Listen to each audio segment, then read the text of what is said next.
Y'all still build what's the deal, man? We back. I'm just now leaving the stove. Heading to the cribbage now to kick my feet up for the rest of the day, man. I done cooked, clean, and washed clothes. Now I just did this stove run. I'm ready. Yeah, it's time for me to kick my feet up, man. Oh, my Lord. But peep game, I want to get into some shit, man. And we got to talk about this fucking kid, man. Moses Itauma. Man, listen, I get it. You don't want to rush, you don't always want to rush the product, man. But when the product is finished, it's just time to go on ahead and, face the inevitable, man. This dude don't need no more grooming. He don't need no more bring-along fights. He don't need none of that shit. Get this man a legitimate contender. If not a shot at a title, man. This kid is really showing promise. Like, this is scary to see, because this dude isn't even in his prime. And for him to show the level of patience and poise and IQ and just punch selection and just everything was just there for him to show that, show this level of that at such a young age, man. It's just, like, what more else can you ask for, man? This kid, first of all, Jermaine Franklin is not a bad heavyweight. Jermaine Franklin is not a bad heavyweight whatsoever, man. He's, and for the fact that he went the distance with Dillian White and Anthony Joshua, that's telling a lot. That's telling a lot. Now, granted, he did go in there and get rid of fucking Dillian White in one round. And, he called out Jermaine Franklin. I need rounds. I respected that, and that's another that's a testament to his maturity as well. You're not going to be able to knock everybody the fuck out as you start ascending through the rankings, man. So naturally, you need rounds. You need to know if you can maintain your skill set for a 12-round fight. You need to know, you need to know what your deficiencies are. You need to know it's certain shit that you need to. You find out a lot about yourself the deeper you go into a fight. We saw that with Andy Cruz. He fought 10 rounds, never been to 11, never been to 12, and he got outscored and outlanded by Raymond Murataya, and that was the story of the fight. It was a neck-and-neck fight up into the 11th and 12th round. So he said, yeah, I need rounds. Let's get it, Jermaine Franklin. He can give me those rounds. This dude came out the gate, man, just everything about him, the speed. It was just a clear difference in just skill and ability there right out the gate, man. How he's fencing and pawing with the jab and posturing with the jab. He's feinting. It's just like, just how sharp he is, man. Just his reflexes. It's just like everything is there with this nigga. He's fast on his feet. His hands are fast. It's like, bro. And he clearly set himself apart in that first round between him and, not Anthony, but Jermaine. He clearly set himself apart. Like, it was no... Like, you just knew he's not stepping on the gas solely because he knows he needs to get rounds in. There was nothing stopping him from doing him like he did. Nah, I won't say that, because I do think Jermaine Franklin was a lot more durable than Dillian White. So I won't say he could have got him out of it. He even said it himself. I tried to get him out of there in the first round, and I couldn't do it. So I won't say that he was, he could have did him like Dillian White. I don't think he could have did that, and I don't think he wanted to do that, even if he could do that. But just everything was just there, man. Just everything was there. And the thing was, with Jermaine Franklin, he was counterpunching. It's like, all right, cool. Like, you watch basketball. For any basketball, the 2 or 3 people who fuck with me who's any sort of basketball aficionado. You run your plays, you run your pin downs. You get Steph Curry a wing jump, wide open. Steph Curry is going to come off the screen, run him into a screen, right over to the wing. He has a jump shot, wide open way. All he got to do is knock the shot down, but he can't knock it down. It's just an off shot. He's not in rhythm yet. That's all that was with Jermaine Franklin. That's all that was. He was countering. He just couldn't land the shot. He didn't have the speed to land the shot. Good punch selection. He was hooking. But the dude is just so, his dexterity is just at such a high level, he just couldn't place the target. He couldn't place the bomb on the target. He couldn't do it. And then, come the third round, it was more the same in the first and the second round. The third round comes around, he gets dropped. But even then, he got up, he shook it off, just everything, he was Jermaine, he was getting clipped with big shots early on. Those shots, the same shots that got niggas the fuck up out of there in his previous fights. He was hitting Jermaine Franklin with those same shots, and Franklin was kind of like shrugging him off like, yeah, all right, good shot. And he even clipped, Itauma with a big shot. You seen Itauma smile like, oh, that was a good one. That was a good one. That was a good one, man. But just after that knockdown, you started to see, Jermaine Franklin is like, I can't win with him from out here. And I think, a lot of those shots wasn't landing because he was weary of the power. He was weary of the power. So, it was kind of, holding him from stepping into the shots comfortably. He couldn't get comfortable. So, just that slight, it's inches in boxing that just when you talking about missing and hitting a nigga, so just that slightly step, you know what I'm saying, him leaning back, just slightly leaning back at the torso, he's not going to be able to land the shot. He's not going to be able to get the shot out there fast enough for him to land the shot, to increase the potential of him landing the shot. He just couldn't do it. He couldn't do it at that time early on in the fight. But after he gets dropped, he gets clipped, he gets even the, just how he set that shit up, man. Just that right hand that put him down. He was feinting and, fencing with the jab. He like feinted with the jab, and he dipped his body like he was, like he flashed a body shot. He got into position to throw a body shot. Franklin reacted to it. And then he just brought the backhand right over the top and hit him right on top of it. I'm like, this fucking guy.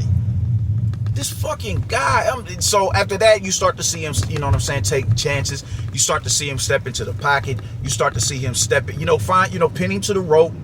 He had a few moments of success where he was able to pin him to the rope. And if not, he couldn't really get no work off, but at least, smother and halt Moses Itauma's offense. It was to no avail, really, but, he did it. He was like, I have to start taking chances. He took those chances. He tried to, he tried to get creative with his offense, but you are who you are. It's like when Teofimo was fighting Shakur, man, he is who he is. He doesn't have, when he has to go on the hunt, that's just not his game. So he tried diligently to create offense, and he couldn't do it.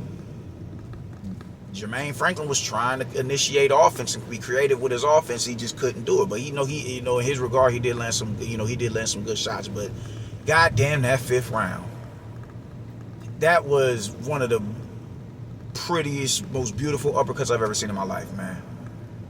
And how he melted him, bro. Just like, how you flap your sheet in the wind, and it's not a real breezy day. It's a like where the sheet goes. So just that's how that man melted, and he put that right hook on him to further exacerbate the inevitable, and that was that. This kid is the truth, man. It was just a gap in skill, a gap in athleticism, he was just always a step ahead of him, man. A gap in IQ, speed. He was just too much for Jermaine Franklin. He was just too much. It's about time. Yo, this dude a title shot, or at the very least, a top contender. At the very least. And what's wild is, he's so young, man. So, only people that I think is around about his age is Hooney and Torres. And I'm not picking either. I think Hooney would stand a better chance than Torres because Hooney is bigger, and I just, he's bigger. It's about a 6-inch height difference between the two, between Hooney and Torres. He's bigger. But even then, he doesn't have the pop. I think Torres is a bigger puncher than Hooney. Hooney doesn't have the pop, I think, to really command the respect of Itauma. It would take Itauma adjusting to his skill set and just how his ability to cut those angles and his sleekness in the pocket. But I'm not picking Justice Hooney to beat fucking Moses Itauma, bro. I'm just not. I can't do it. Because it's the power differential between the two of them, man. I'm just... Oh my fucking God, man. I mean, just who do you pick, bro? I'm not about to say that he can't be beat, but that just how he's been getting rid of these dudes and the fashion that he's been getting rid of them in is like, bro, who beats this nigga, man? I keep forgetting how young Daniel Dubois is. Daniel Dubois, I don't even think he's in his 30s, and he's already a champion. He's already a former champion. If I'm Caballero, I don't even look in his direction. And I'm not saying Caballero can't beat him. I'm not saying that, but I'm saying Caballero he's beat some upper echelon heavyweights. So I'm looking to either fight somebody on the level of the dudes that I beat or a champion. So if I'm Caballero, I'm looking to fight at the very least of Joseph Parker. I'm looking to fight the Fabio Wardleys. I'm looking to fight Daniel Dubois, Philip Hergovich, or someone along them lines, bro. You don't knock out Frank Sanchez and then knock out Zhilei Zhang and think, all right, cool, yeah, let me run that back with Moses Itauma. Unless you just a warrior, motherfucker. And I think Caballero is a warrior, but I'm just saying if I'm him, I wouldn't do it. But you know, you got to give him. Yeah, I think he called out Philip Hergovich at the post-fight presser. He called out Hergovich, which is hey, yo, make that shit happen. Make that shit happen. You know, I mean, shit, who else you got? He's not getting Usyk. He's not getting Joshua. He's not getting Fury. He's not getting none of them dudes. They on their way out. Fury and Joshua is already, that shit is about to happen. That is going to, after Fury does what he does to Makhmudov, Akhmadaliev, Ruslan Beg, no, Makhmudov, I've been getting their names confused. When he gets done doing what he's doing to him, Joshua's in the scope, so he's not getting none of them. And Usyk is about to fight a kickboxer, so he's not getting no Usyk fight neither. That's not gonna happen. So hold up, yeah, sure go. He's not getting a fight with Usyk, man. So it has to be one of them dudes, man, that I just mentioned. Or I mean, shit, who else is up there, man? Can he get oh shit, man, get him Martin Bakoli. Get him a Bakoli. Get him a Efe Ajagba. Get him somebody of that magnitude. They just signed the Queensberry just signed Jared Anderson. Nah. No. That shit, no. Don't know. Fuck no. That is a fight that does not need to happen. I do not want to see Jared Anderson go through that. You can put that nigga in a blender. But I mean, shit, who else we got up there, man? I heard, you know, Julius, shout out to Ring IQ Julius. He said Murat Gassiev. I'm not mad at that. He, you know, he knocked out Pulev. But would I put him in there with, like, nah, man, just it's time to throw this kid in the deep end. It's time to throw him in the deep end because he can swim. You know what I'm saying? He can swim. Throw him in the deep end. Man, Fabio Wardley, yeah, he's a champion. And the only reason why I mentioned Caballero with Fabio Wardley is only because he's a champion. I wouldn't pick Fabio Wardley to beat no goddamn Caballero, and I wouldn't pick him to beat Moses Itauma neither. And if I'm Fabio Wardley, I'm not looking in the direction of a Moses Itauma. I'm not, bro. I've worked too hard to get this belt. I got it, and I'm keeping it. You know, I'm keeping it. I'm keeping it until someone who's a little bit more of my stature takes it off me. And he's not of Fabio Wardley's stature in the now. He's just not. You know, Fabio Wardley has fought. He's been on a nice little run. David Adelaide, Frazier Clark, Justice Hooney, and then Joseph Parker. I wouldn't mind seeing, you know, Itauma and Joseph Parker. I wouldn't mind seeing that. I don't think that's gonna happen, but I wouldn't mind seeing it. Shit, you know, it's a lot of big fights out there for this kid, man, and the skies is the limit for him. I'm overly impressed from what I saw with this dude. Just everything is there, man. Everything is there. Everything is there. It's just the way he fights with a certain level of maturity that you see in seasoned fighters. And for him to say, I need rounds, I'm like, yo, man, it's going to be a promising career for this kid, man. I want to see what Joe Laloff is doing, man. I haven't seen him since, it's been about a year or two since I seen him on Top Rank.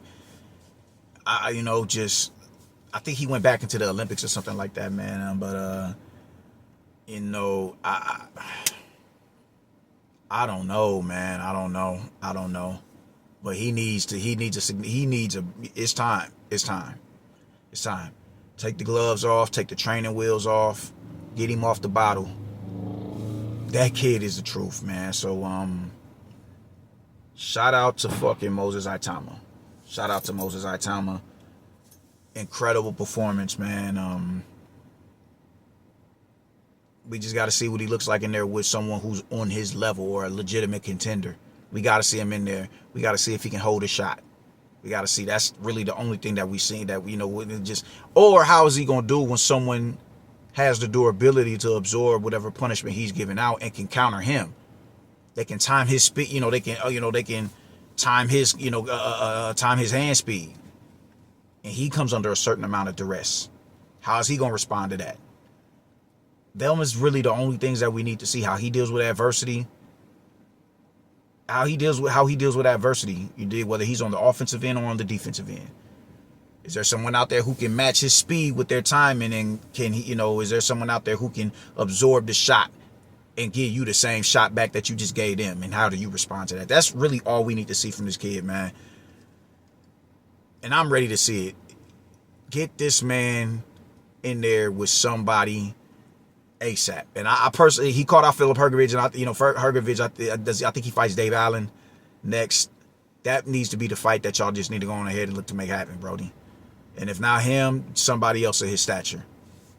Because, man, this kid is ready, bro. And that's all I got to say about it, man. Shout out to Jermaine Franklin, man. You'll be back. It ain't the end of the road for you. There's plenty of work for you out there. You're going to get another payday, man. So I will tap in with y'all later. I'm going here to kick my feet up before I go to bed. Y'all stay righteous until then, yo. Doses.